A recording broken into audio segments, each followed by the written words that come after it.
Compatriotes, citoyens, charmante citoyenne, bienvenue à cette discussion de café avec Rasta Président, Shalom, Salam Alaikum. Nous allons lire la Bible aujourd'hui, une histoire très très mouvementée. On pourrait faire un film de cette histoire. Je ne sais pas s'il y a déjà eu un film, pas à ma connaissance, mais vraiment ce que je vais vous lire là, on pourrait en faire un film. Et franchement, ça cartonnerait quoi.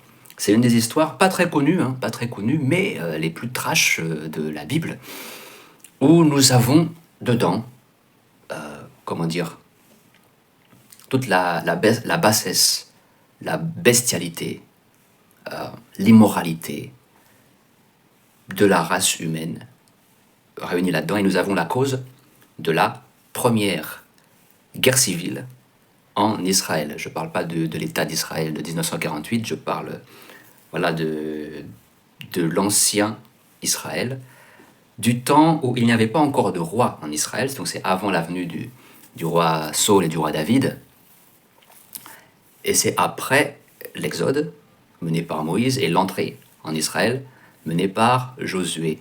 Les 12 tribus étaient déjà réparties sur le territoire du grand Israël, et les gens commençaient à retourner à leurs mauvaises habitudes. La Torah était un petit peu abandonnée, malheureusement. Et donc nous allons lire sans plus attendre, puisque je sais que vous êtes impatients, là déjà vous avez l'eau à la bouche. Alors, je suis dans le livre des Juges, chapitre 19. En ce temps, où il n'y avait point de roi en Israël, un Lévite qui séjournait à l'extrémité de la montagne d'Éphraïm prit pour sa concubine une femme de Bethléem de Juda. Voilà. Donc tout commence là. Il prend une concubine. Sa concubine lui fit infidélité, et elle le quitta pour aller dans la maison de son père à Bethléem de Juda, où elle resta l'espace de 4 mois. Son mari se leva et alla vers elle pour parler à son cœur et la ramener. Erreur. Erreur, mec. Le mec, il est cocu par sa meuf, tu vois. En plus, elle le quitte pour rentrer chez son père. Elle fait la vexer et tout et tout. Et le mec, oui, chérie, tu me manques. Erreur. Et vous voyez, tout commence là. La guerre, les massacres. Ça commence à cause déjà d'une femme infidèle. Et le mec qui essaie de récupérer la meuf. Tu vois, là, on vous dit déjà 2 erreurs à pas faire. Donc les gonzesses, calmez-vous avec vos chattes en feu, là, d'accord. Et les mecs, ne courez pas après une pétasse, ok. Je parle crûment, là, mais fallait que ça sorte. Désolé, il fallait que ça sorte. Et puis, de toute façon, je pense que ce que je viens de dire là, ce que je lis aujourd'hui est utile, parce que les mecs, ils n'ont rien dans la tête, quoi. Ils courent après les pétasses parce que ils croient que la Terre manque de meufs, qu'ils vont pas avoir de meufs. Oui, il y a des territoires sur Terre où c'est un peu difficile, je reconnais aussi, mais c'est pas pour ça qu'il faut s'abaisser à courir derrière une pétasse. Voilà. Bon, alors on continue. Il avait avec lui son serviteur et 2 ânes. Elle le fit entrer dans la maison de son père. Quand le père de la jeune femme le vit, il le reçut avec joie. Marhaba! Son beau-père, le père de la jeune femme, le retint 3 jours chez lui. Ils mangèrent et burent. Ils y passèrent la nuit. Voilà. Alors, voilà, le beau-père, il s'est bien entendu avec le gars. Écoute, le gars, il se dit, voilà, ma fille, c'est une pétasse. C'est une sacrée pétasse, ma fille, mais vraiment, elle est tombée sur un type bien. Le gars, il a fait tout le chemin pour essayer de la récupérer quand même. Voilà. Donc, si t'es un connard, quelque part, tu vas bien t'entendre avec ton beau-père. Là, t'inquiète pas pour ça. T'inquiète pas pour ça, mec. Le beau-père, il va être content. Très content, mec. Ah ouais. Donc, ils mangèrent et burent et passèrent la nuit. Le 4e jour, ils se levèrent de bon matin et le Lévite se disposait à partir. Mais le père de la jeune femme dit à son gendre, « Prends un morceau de pain pour fortifier ton cœur, vous partirez ensuite. » Ils s'assirent, ils mangèrent et burent, et eux 2 ensemble. Puis le père de la jeune femme dit au mari, « Décide-toi donc à passer la nuit, et que ton cœur se réjouisse. » Voilà quoi. Il devait avoir du fric aussi, le mec, parce que pour que le beau-père te retienne comme ça longtemps, c'est que tu dois avoir du fric aussi, hein, tu vois. Ah ouais, parce que sinon, bye bye, quoi, tu vois. Mais là, reste, ne pars pas, reste. Tu vois. Ah ouais, je te jure, je te jure. Donc voilà, ils font la fête, ils boivent, voilà, et t'es trop ivre pour rentrer, mec, dors encore, tu vois. Donc voilà, le mari se levait pour s'en aller, mais sur les instants de son beau-père, il passa encore la nuit. Le 5e jour, il se leva de bon matin pour partir. Alors le père de la jeune femme dit « Fortifie ton cœur, je te prie, restez jusqu'au déclin du jour. » Et ils mangèrent eux deux. Le mari se levait pour s'en aller avec sa concubine et son serviteur, mais son beau-père, le père de la jeune femme, lui dit « Voici le jour baisse, il se fait tard, passez donc la nuit. Voici le jour est sur son déclin, passe ici la nuit, et que ton cœur se réjouisse. Demain, vous vous lèverez de bon matin pour vous mettre en route et tu t'en iras à ta tante. » Le mari ne voulut point passer la nuit. Ouais, il s'est dit « Non, c'est trop là, hein, c'est trop. Avec le beau-père alcoolo là, ça va quoi, tu vois, on va jamais s'en sortir. » Donc il se leva et partit, il arriva jusqu'au devant Jébus, qui est Jérusalem, et avec les 2 ânes battés et avec sa concubine. Lorsqu'ils furent près de Jébus, le jour avait beaucoup baissé. Le serviteur dit alors à son maître « Allons, dirigeons-nous vers cette ville des Jébusiens, et nous y passerons la nuit. » Son maître lui répondit « Nous n'entrerons pas dans une ville d'étrangers, où il n'y a point d'enfants d'Israël. Nous irons jusqu'à Gibéa. » Il dit encore à son serviteur « Allons, approchons-nous de l'un de ces lieux, Gibéa ou Rama, et nous y passerons la nuit. » Encore une erreur. Là, vous allez voir que c'est une grave erreur. Le mec, il se dit, il veut pas aller, à comment ça s'appelait là Jébus, voilà.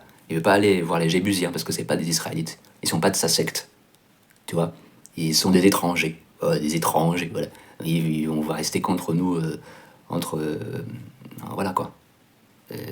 Parce que les autres c'est des païens, je sais pas ce qu'ils font et tout machin. Erreur, mec. Il aurait mieux fait, justement, d'éviter les Israélites et d'aller voir les étrangers. Hein. Il aurait eu moins de soucis que ça. Eh ouais, parce que des fois, voilà. C'est pas parce que, voilà, tu vas dans un pays musulman que les gens se comportent mieux. Parce que, par exemple, en Thaïlande, tu vois, c'est un pays bouddhiste. Donc les musulmans, ils vont dire ah, c'est des païens, ils adorent des statues de Bouddha. Ah ouais, d'accord. Peut-être qu'ils adorent des Bouddhas, mais au moins, il n'y a pas de vol là-bas, il n'y a pas d'insécurité, d'agressivité, il n'y a pas de délinquance. Voilà, comme à Mayotte, bourré de musulmans, tout le monde musulman, mais il y a des délinquants, des trucs de fous, quoi, tu vois, qui se passent. Il y a un tas de pays en Afrique qui sont musulmans, il y a plein de vols qui arrivent là-bas, tu vois. En Thaïlande, tu oublies ton portable, ton téléphone portable dans un resto, même un resto de rue, mec. Tu vois, il y a plein de gens qui passent. Tu passes le lendemain, on te rend ton portable. Ça m'est déjà arrivé, moi. Bah oui. Ça, c'est la Thaïlande, des gens honnêtes. Ils sont bouddhistes et ils sont honnêtes. Et ça vaut mieux que d'aller dans certains bleds où il n'y a que des musulmans, mais c'est tous des pourris, quoi. Ils sont pourris dans la tête, tu vois ce que je veux dire? Voilà. Attends, et je veux pas dire que tous les musulmans sont pourris dans la tête. Hein.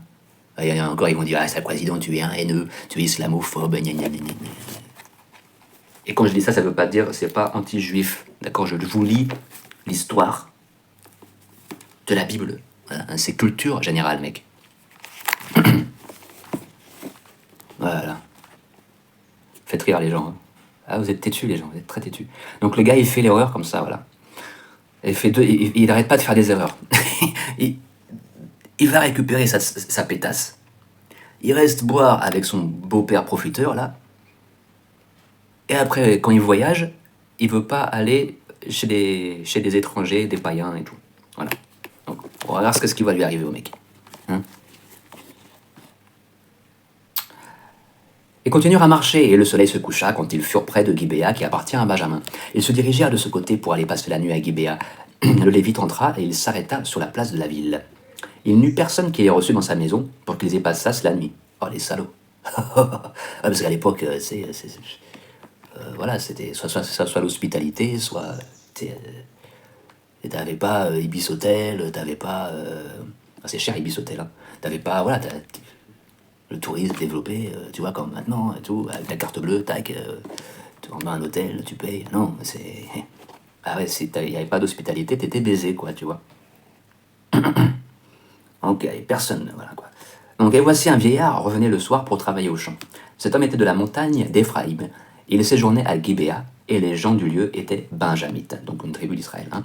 Il leva les yeux et vit le voyageur sur la place de la ville. Et le vieillard lui dit « Où vas-tu ? Et d'où viens-tu ? Il lui répondit, « Nous allons de Bethléem de Juda jusqu'à l'extrémité de la montagne d'Éphraïm, où je suis. J'étais allé à Bethléem de Juda et je me rends à la maison de l'Éternel. Mais il n'y a personne qui me reçoive dans sa demeure. Nous avons cependant de la paille et du fourrage pour nos ânes. Nous avons aussi du pain et du vin, pour moi, pour ta servante et pour le garçon qui est avec tes serviteurs. Il ne nous manque rien. » Le vieillard dit, « Que la paix soit avec toi. Salam alaikum. Je me charge de tous tes besoins. Tu ne passeras pas la nuit sur la place. » Il les fit entrer dans sa maison et il donna du fourrage aux ânes. Les voyageurs se lavèrent les pieds, puis ils mangèrent et burent d'alcoolo.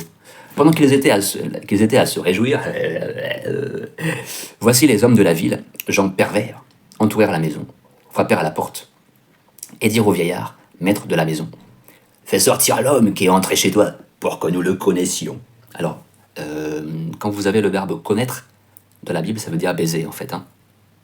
Le connexion, c'est que nous le baisions en fait. Quand tu lis dans la Bible qu'un homme a connu sa femme, ça veut dire qu'ils ont eu des rapports sexuels.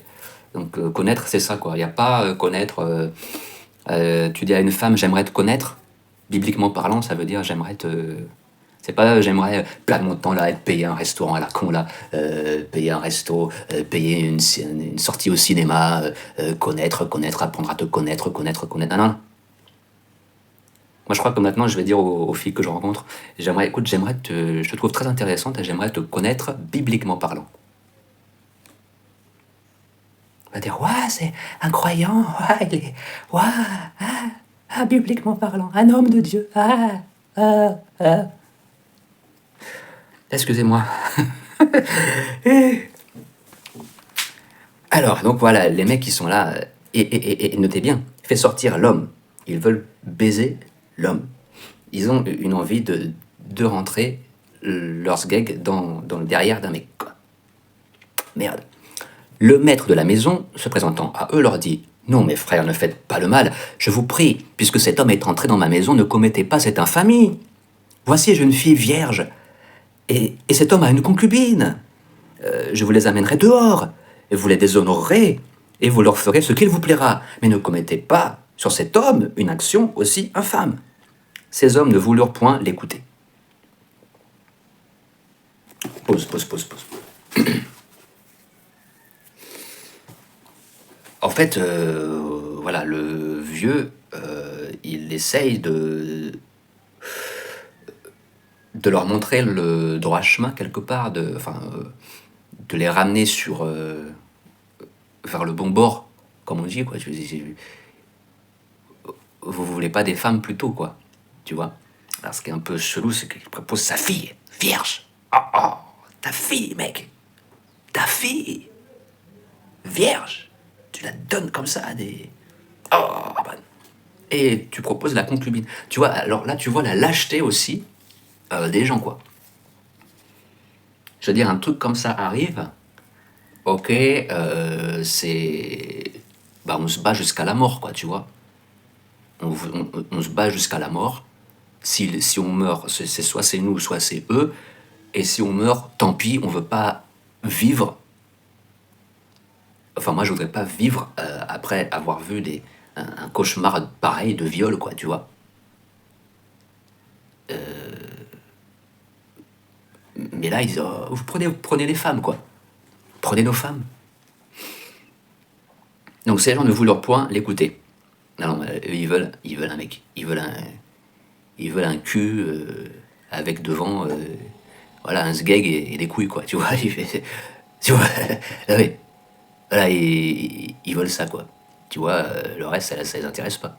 Les seins, le beau corps d'une femme, les beaux seins d'une femme vierge en plus. Tu vois, tu t'imagines en plus une Israélite de l'époque, jolie, belle black, tu vois, parce qu'ils étaient blacks, quoi, tu vois. Belle black, là, bien. Avec des belles formes et tout. Non. Non. Le gars, il veut un mec. Voilà, voilà, quoi. Alors, l'homme prit sa concubine et la leur amena dehors. Ils la connurent et ils abusèrent d'elle toute la nuit jusqu'au matin, puis ils la renvoyèrent au lever de l'aurore. Oh. Vers le matin, cette femme alla tomber à l'entrée de la maison de l'homme, chez qui était son mari, et elle resta là jusqu'au jour. Et le matin, son mari se leva, ouvrit la porte de la maison, sortit pour continuer son chemin. Mais voici, la femme, sa concubine, était étendue à l'entrée de la maison, les mains sur le seuil. Il lui dit « Lève-toi, et allons-nous-en ». Elle ne répondit pas. Alors le mari la mit sur un âne et partit pour aller dans sa demeure. Arrivé chez lui, il prit un couteau, saisit sa concubine et la coupa membre par membre en 12 morceaux, qu'il envoya dans tout le territoire d'Israël, pour les 12 tribus. Tous ceux qui virent cela dirent « Jamais rien de pareil n'est arrivé, et de s'est vu depuis que les enfants d'Israël sont montés du pays d'Égypte jusqu'à ce jour. Prenez la chose à cœur, consultez-vous et parlez. » Pause. Ils attrapent la nana, à défaut d'avoir le gars, quoi. Et ils la violent toute la nuit, mec. Et le truc chelou, c'est que, voilà, regarde. Vers le matin, elle alla tomber à l'entrée de la maison, et elle resta là jusqu'au jour. À dire vers le matin, supposons, bon, voilà, le soleil à peine levé, quoi, tu vois. Elle s'écroule, elle meurt, quoi, tu vois, elle meurt. Devant l'entrée de la maison.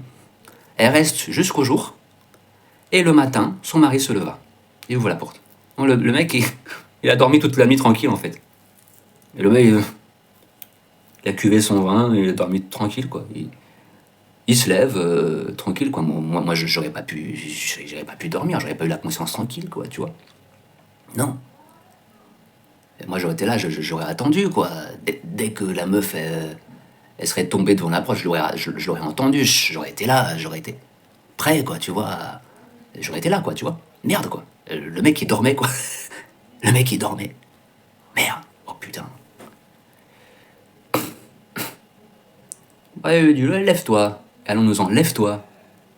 Lève-toi.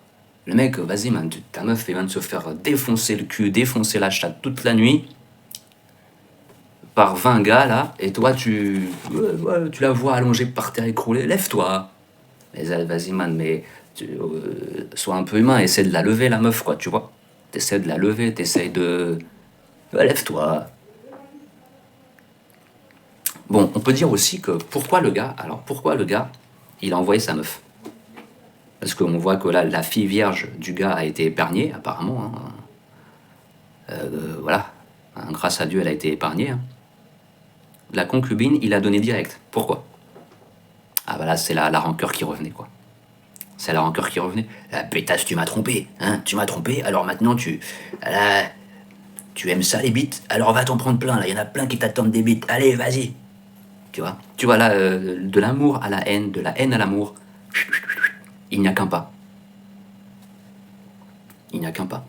Donc voilà, le gars quand même, il en a gros sur le cœur, il est vénère, il la coupe en 12, et il envoie une partie dans chaque tribu d'Israël avec le message, voilà quoi. Voilà ce qui se passe, ok? Après, tous les enfants d'Israël, chapitre 20, sortirent depuis Dan jusqu'à Beersheba, au pays de Galad, et l'assemblée se réunit comme un seul homme devant l'Éternel à Mitzpah. Les chefs de tout le peuple, toutes les tribus d'Israël se présentèrent dans l'assemblée du peuple de Dieu, 400 000 hommes de pied tirant l'épée. Et les fils de Benjamin apprirent que les enfants d'Israël étaient montés à Mitzpah. Les enfants d'Israël dirent « Parlez, comment ce crime a-t-il été commis ?» Alors le Lévite, le mari de la femme qui avait été tuée, prit la parole et dit « J'étais arrivé avec ma concubine à Gibéa de Benjamin pour y passer la nuit. Les habitants de Gibéa se sont soulevés contre moi et ont entouré pendant la nuit la maison où j'étais. Ils avaient l'intention de me tuer et ils ont fait violence à ma concubine et elle est morte. J'ai saisi ma concubine, je l'ai coupée en morceaux que j'ai envoyés dans tout le territoire de l'héritage d'Israël, car ils ont commis un crime et une infamie en Israël. Vous voici tous, enfants d'Israël, consultez-vous, prenez ici une décision. » Tout le peuple se leva comme un seul homme en disant « Nul de nous n'ira dans sa tente et personne ne retournera dans sa maison. Voici maintenant ce que nous ferons à Gibéa, nous marcherons contre elle d'après le sort. Nous prendrons dans toutes les tribus d'Israël 10 hommes sur 100, 100 sur 1000, 1000 sur 10 000, ils iront chercher des vivres pour le peuple jusqu'à leur retour afin qu'à leur retour on traite Gibéa de Benjamin, selon toute l'infamie qu'elle a commise en Israël. Ainsi tous les hommes d'Israël s'assemblèrent contre la ville, unis comme un seul homme. Les tribus d'Israël envoyèrent des hommes vers toutes les familles de Benjamin pour dire: qu'est-ce que ce crime qui s'est commis parmi vous? Livrez maintenant les gens pervers qui sont à Gibéa, afin que nous les fassions mourir et que nous ôtions le mal du milieu d'Israël. Mais les Benjamites ne voulurent point écouter la voix de leurs frères, les enfants d'Israël. Voilà, et donc, je vais pas dire toute la suite, mais voilà, comme les Benjamites, ils veulent pas livrer les hommes, ils les cachent, voilà, ils jouent c'est vraiment des bâtards, hein. Ils jouent les bâtards, ils les cachent, quoi. Ils les cachent, ils sont solidaires avec ces délinquants-là. Ils font les Maghrébins, en fait, un peu. Les Maghrébins, ils sont comme ça en France. Ils sont comme ça, les Maghrébins en France, là. Ils sont solidaires entre eux. Ils sont solidaires entre eux. Un jour, il y a un Maghrébin, là, il m'a volé des CD. J'étais en train de vendre des CD dans le train. Le mec, il regarde avec la haine, les yeux rouges et tout. Il a sorti un CD. Pourquoi il a sorti un CD? Plein de jalousie, plein de haine. Le gars, il se fait passer pour un flic, alors qu'il n'était pas flic. Et moi, dans le doute, je lui laisse le carton de CD. Parce que j'ai pas pigé le bins. Et il a fait le mytho, le mec. Il a pris son téléphone, il a fait genre soi-disant, il appelait ses collègues flics qui m'attendraient à la prochaine station, des trucs. Il a fait vraiment le mytho, le mec. Et le lendemain ou sur le lendemain, on le voit avec un pote devant un bar tenu par des Arabes, en fait, des Algériens, quoi, tu vois. Et puis, tu vois, je dis, je monte du doigt à mon pote, je dis, mais c'était lui le mec hier, là, qui m'a volé mes CD, c'était lui, là. Le pote, il fait, ouais, attends, viens, on va le voir, là. Le mec, en même temps, il nous voit, il rentre se cacher dans le bar. Et puis nous, on arrive, et puis il y a les autres, là, les patrons du bar, là. Les Algériens, là, ils disent, ah non, mais il n'y a personne dedans, il n'y a personne. Non, non, mais on l'a vu, là, il est rentré là et tout, il est bien rentré dans les toilettes là-bas, là, on a vu, il est rentré dans les chiottes là-bas, là. On va juste lui parler, lui, on veut pas de mal, on veut juste lui parler. Ils étaient tous là à être solidaires entre eux, à soutenir un vaurien, tu vois, un petit voleur de CD. Qu'est-ce qu'il a fait avec des CD? Il les a vendus. Allez. Qui va acheter ça? Non, il a dû les jeter, c'est tout. Ivre de rage et de jalousie, tu vois. Voilà, quoi. Donc c'est la solidarité pour la connerie. Ah, il y en a, ils sont forts là-dessus, quoi. Ils sont forts là-dessus. Et après, on s'est fait la remarque avec mon pote que nous, les gens des îles, l'océan Indien, des Comores, Madagascar, tout ça, on n'est pas solidaires entre nous. On n'est pas solidaires entre nous du tout. Et ces enfoirés, là, ils sont solidaires entre eux. Tu vois? Ils sont solidaires entre eux. Et nous, on n'est pas solidaires entre nous. Tu vois? Tu vois? Les Juifs sont solidaires entre eux. Et nous, on n'est pas solidaires entre nous. Voilà, tous les gens, même les gens d'Afrique, je parle d'Afrique subsaharienne, sont très divisés, très jaloux, très, tu vois. C'est pas solidaire entre eux. Et là, on voit que, dans cette histoire, donc, voilà, quoi, les Benjamites, cette tribu de Benjamin, très solidaire entre eux, tu vois, solidaire dans la connerie. Alors, qu'est-ce qui s'est passé ensuite? Bon, les Benjamites ont perdu la guerre, forcément. Écoute, une tribu contre 11, vous allez perdre, hein, les cocos. Voilà, il va aller mieux livrer ces gens-là. Et puis voilà, il y a tellement un massacre que et les mecs en face sont tellement enragés que ils vont buter toutes les femmes, même les femmes. Ils vont buter les hommes et les femmes, tu vois. Et de sorte que et après ils gardent les jeunes vierges pour eux. Donc après, il y a plus de meufs pour les Benjamites. Il y a plus de meufs. C'est la crise. À cause de la guerre, ils ont tué les femmes mariées, les femmes vierges ont été prises, il y a plus de meufs. Donc qu'est-ce qu'ils font, les Benjamites? Ils vont voler des meufs, ils vont capturer des meufs. Ils se mettent en embuscade, ils capturent des meufs. Ouais, c'est écrit ça. Est-ce que je peux vous le lire, ça, si je trouve le truc?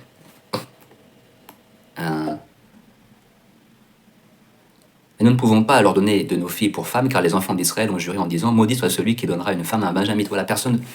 Non seulement il y a eu la guerre, ils ont tué toutes les femmes déjà mariées ou qui avaient déjà eu des rapports sexuels. Les vierges, ils les ont pris pour eux, et puis ils disent: on ne donnera pas de femme à un Benjamite. Voilà. Parce qu'il y avait voilà, ils se mariaient les uns les autres, c'est. Voilà, quoi. Mais là, avec eux, on les marie plus à nos filles, parce que voilà, bande de salauds là. Donc c'était un problème, ils trouvaient plus de femmes. Alors, et ils dirent, voici, il y a chaque année une fête de l'Éternel à Silo, qui est au nord de Béthel, à l'orient de la route qui monte de Béthel, à Sichem qui est au midi de l'Ébona. Puis ils donnèrent cet ordre aux fils de Benjamin, allez et placez-vous en embuscade dans les vignes. Vous regarderez, et voici, lorsque les filles de Silo sortiront pour danser, vous sortirez des vignes, vous enlèverez chacun une des filles de Silo pour en faire votre femme, et vous en irez dans le pays de Benjamin. Voilà, ils se sont servis. Voilà quoi, il y avait, c'est comme le 7 octobre.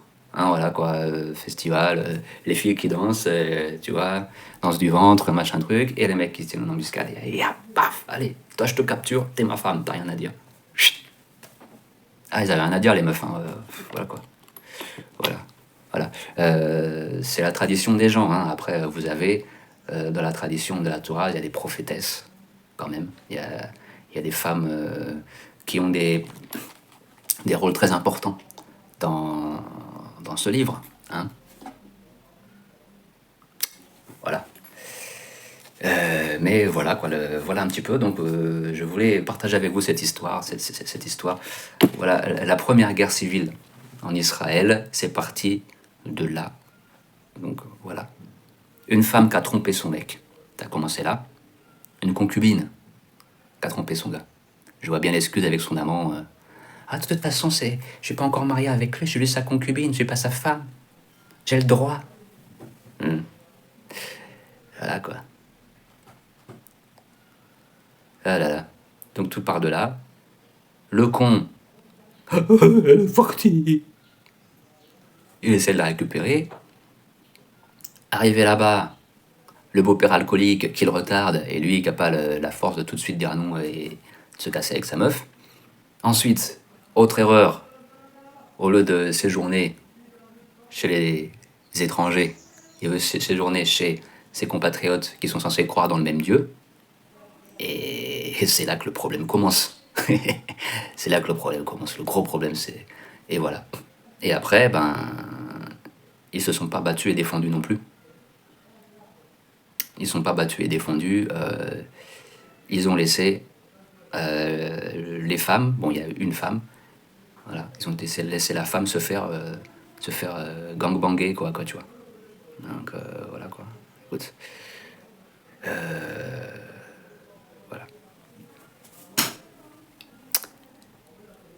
Ah, on vit dans un sacré monde, hein, je te jure. Un sacré monde, mec. Ah ouais, merde.